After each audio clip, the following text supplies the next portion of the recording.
Bom, nesse vídeo, né, a série de vídeos que a gente fez no canal, né, sobre as histórias, né, sobre a história do Araquém, sobre a história de Coreaú, sobre a história do Arapá, né, sobre a eleição, né, a eleição nas vilas, então assim, no período colonial, imperial, então assim, e agora nós vamos fazer um vídeo rápido sobre este livrinho aqui, né, que é um pré-livro, né, meu, de minha autoria, Herandi Lima, certo? Que é o Desbravador, certo? Esse livro é um livro que eu comecei fruto de uma pesquisa, né, sobre, eu estava pesquisando história para compor, né, a história colonial, e aí eu tive a ideia de fazer um romance sobre essa temática aqui, né? Sobre esse tema. Então, o que trata, né? O que trata este livro? Esse livro retrata, né, a história de Coreaú, ou seja, a fundação, né, digamos assim, o marco zero, né, na cidade de Coreaú, no século XVIII, iníciozinho do século XVIII, ou seja, trata realmente de quem? O pano de fundo é a fazenda Outeiro Grande, né, do capitão Rodrigo da Costa de Araújo, certo? E a história, ela gira todo em torno, né, um romance, né, ela tem misturado com fatos reais, né, ou seja, historiográfico, histórico, e também ficção, né, e essa capa aqui, né, é uma capa, né, do pintor, né, do pintor Pompeu Massoni de Totti, né, ele viveu entre 1850 e 1920, então ele fez essa tela, né, lindíssima, e aí eu coloquei para servir de capa, né, desse livro, certo? É um livrozinho pequeno, certo? A letra dela, né, a letra dele é uma letrazinha suficiente para ler, certo? E esse livro ele não chega nem a 100 páginas, né? Então, ele tem apenas 90, páginas, certo? Então o que trata esse livro? O livro retrata a história do Rodrigo da Costa de Araújo, desde a sua vinda, desde a sua saída lá de Recife, até a sua morte em 1758, certo? Então a história se passa, né, entre a fazenda Outeiro Grande, né, que hoje fica a cidade de Coreaú, e a sua outra fazenda Lagos, né, e em outras propriedades que o capitão também tinha, certo? E aqui, né, a história começa, né, então assim, a gente já começa aqui com o subtítulo, né, com esse livro ele é dividido em 28 capítulos, certo? Nós temos o Sonho do Eldorado, que é o primeiro capítulo, certo? Então você pode até ver aqui, né, a capitulação no livro, né? O primeiro capítulo é o Sonho do Eldorado, certo? O que é o Sonho do Eldorado? É um sonho, né, que o capitão Rodrigo da Costa de Araújo tinha, né, quando estava em Recife, na sua terra, né, na terra onde ele estava, antes de vir para cá. É um sonho de vir atrás de mineração, né, exploração de ouro, né, prata, né. Então se dizia que na serra na serra da Ibiapaba, né, e tinha muitos minerais, muitas pedras preciosas. Então o sonho dele era esse, vir para cá e extrair, né, os minérios e enriquecer e voltar para a sua terra de novo, né? Mas não foi isso que realmente aconteceu, né? A gente viu. Então aí depois tem o segundo capítulo, que é a partida, né? A saída dele de Recife, né? Para aqui, né? Em busca, né? Na Serra, Serra Grande, a Serra Ibiapaba. Aí nós temos a hospedagem, né? Que essa hospedagem é a parte exatamente onde o capitão Rodrigo da Costa de Araújo se hospedou, né, na casa, né, de passagem, na casa do Félix da Cunha Linhares, né, que se tornaram amigos depois, né, digamos assim, amigos, né, e sempre frequentavam digamos, os mesmos meios, né, os mesmos eventos. E aí depois nós temos a estalagem, né, onde ele se instalou-se, né, mesmo onde hoje é a cidade de Coreaú, né, uma casa, né, no pé da Serra Meroca, naquela serra que fica próximo do Coreaú, que ele chamou de Outeiro Grande. Aí nós temos a conversação, né, que era uma conversação, né, a conversação é uma conversa, né, que eles tinham sobre os assuntos, né, daquele tempo, né, sobre comentários no dia a dia, né, a conversação entre si. Aí depois nós temos também acerca das aldeias, né, acerca das aldeias, falou das aldeias da Ibiapaba, né, a missão jesuítica da Ibiapaba. E aí nós temos também decorrido cerca de 4 anos, né, que eles também falaram sobre a seca, né, que teve, se não me engano, em 1711, né, e aí sobre os assuntos, né, o que acontecia naquela época, a Boa Nova, né, o que vinha do reino, né, que vinha das outras capitanias, ou seja, as notícias, né, os acontecimentos. E aí nós temos depois a criação da vila de Aquiraz, certo? A criação da vila de Aquiraz, que foi em 1713, né? Porque antes a vila de Aquiraz tinha sido criada em 1699, já existia, mas só que aquela mudança, né, de lá para cá, em alguns lugares, então assim, foi criada a vila definitiva em 1713, né? E aí a instalação do pilouro, né? E aí a casa da Câmara, cadeia, digamos assim, todo o aparato, né, que poderia ter uma vila, né, de uma Câmara Municipal naquela época. E aí nós temos, depois tem de volta a vila, né? Quando eles voltaram da vila, eles vinham conversando, tratando os assuntos, tudo que tinha acontecido lá e os acontecimentos que vinham acontecendo na vila, né, na morada, nas suas fazendas, suas propriedades. E nós temos também o casamento de Rodrigo, né, ou seja, a época que ele casou, né, segundo os documentos, ele casou em 1722, né, na vila da Fortaleza, e aí com Juliana, né, de Barro. Então, assim, e aí houve o casamento dele. Depois nós temos a chegada do capitão à sua fazenda Outeiro Grande, né? Essa é a vinda depois que ele veio lá para cá, já com a esposa, né? Então, assim, nós temos toda a descrição, como é que foi, como aconteceu, né? Qual foi digamos assim, como é que foi a chegada, né? A viagem muito longa e cansativa.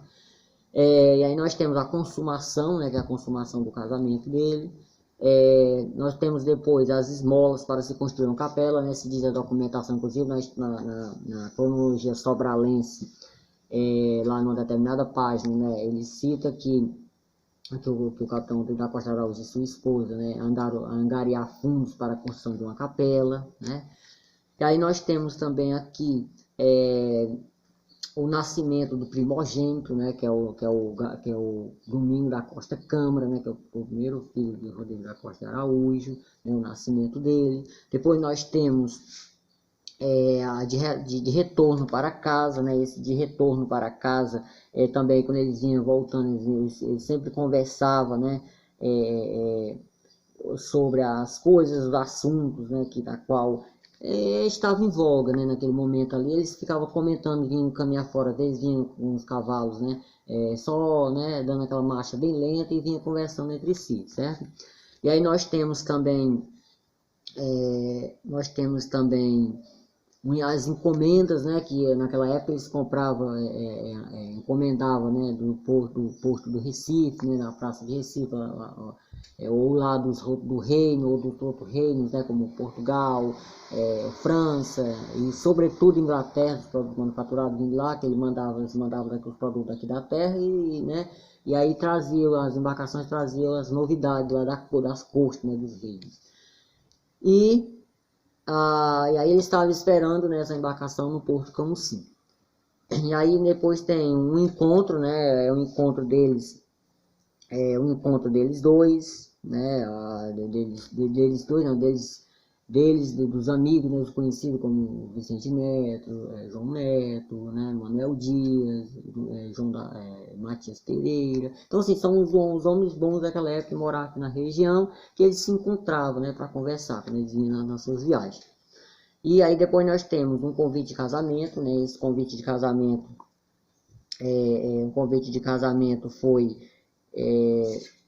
deixa eu ver aqui, o convite de casamento foi um casamento, né, da filha de uma filha do Matias Pereira de Carvalho, né, que casou-se na Capela de Santo Antônio, mas né, a festa, o banquete, né, foi na Fazenda Frecheiras, né, e aí depois nós temos outro subtítulo aqui, que é a eleição na vila, né? Acontecia a eleição da vila naquela época. Geralmente acontecia principalmente as 3 eleições, como a eleição geral, que elegia todos os vereadores e preenchia os pelouros, né? E aí depois tinha as outras eleições, que é a eleição de pelouro, que é o sorteio, e tinha a eleição de barrete, se caso precisasse, né?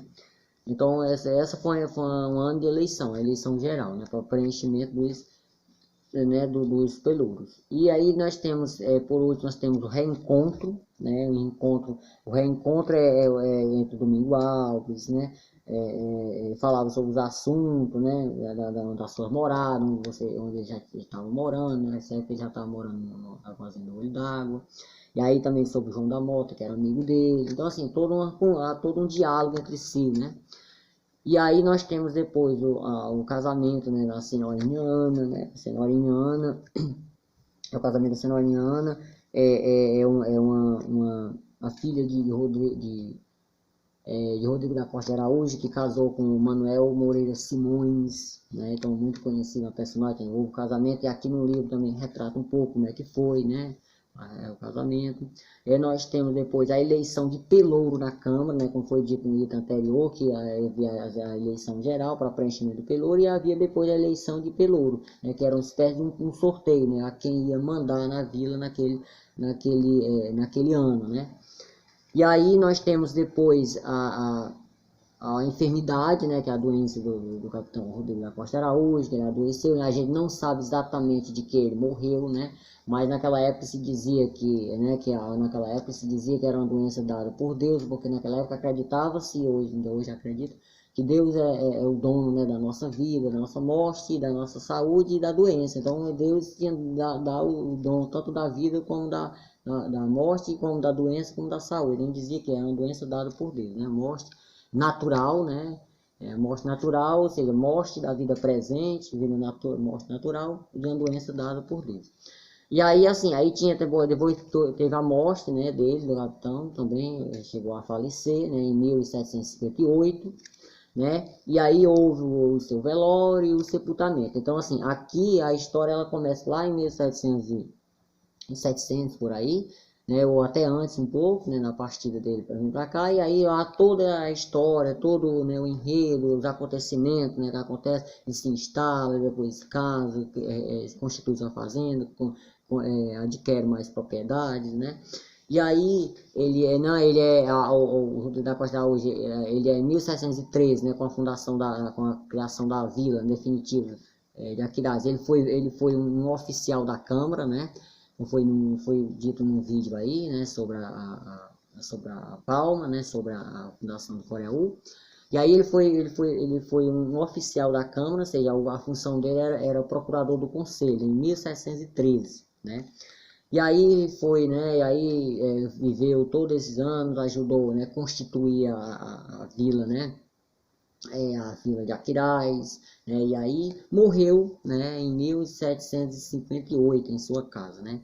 E aí aqui está, né, esse livro é um romance, né, que ele retrata, ele faz digamos assim, um resumo, né, é uma história bem resumida, é um livro fininho, né, é um livro feito em gráfica, né, ele não é um livro, né, feito na editora, né, porque não foi publicado ainda, como eu disse nesse vídeo, é apenas uma pré-visualização, uma pré-publicação do vídeo. Eu fiz a impressão só para mostrar, né, como é que mais ou menos ficaria, né, até com a forma que eu corrigi alguma parte do texto, uma coisa assim, e ficar fácil de ler, né, uma forma mais física. Então aqui está o livro, é um livro fininho, né, e essa foi a história, né, o enredo, né, do livro, O Desbravador, né, escrito por Eran de Lima. Essa obra, esse livro, eu passei vários anos fazendo suas pesquisas, porque até que a história que ela é baseada entre fatos, como já foi dito, fatos documental, né, em forma de documento histórico, mas também em forma de ficção, assim, onde não deu para colocar o fato, né, os acontecimentos, o documento, eu fui calçado com a história, típico com a ficção, tipo de romances, né, histórico, né, misturado ficção com realismo, né, e aqui retrata um pouco, né, da história, né, do Rodrigo da Costa de Araújo, a região aqui, onde fundou-se, né, onde fundou a cidade de Coreú. Então,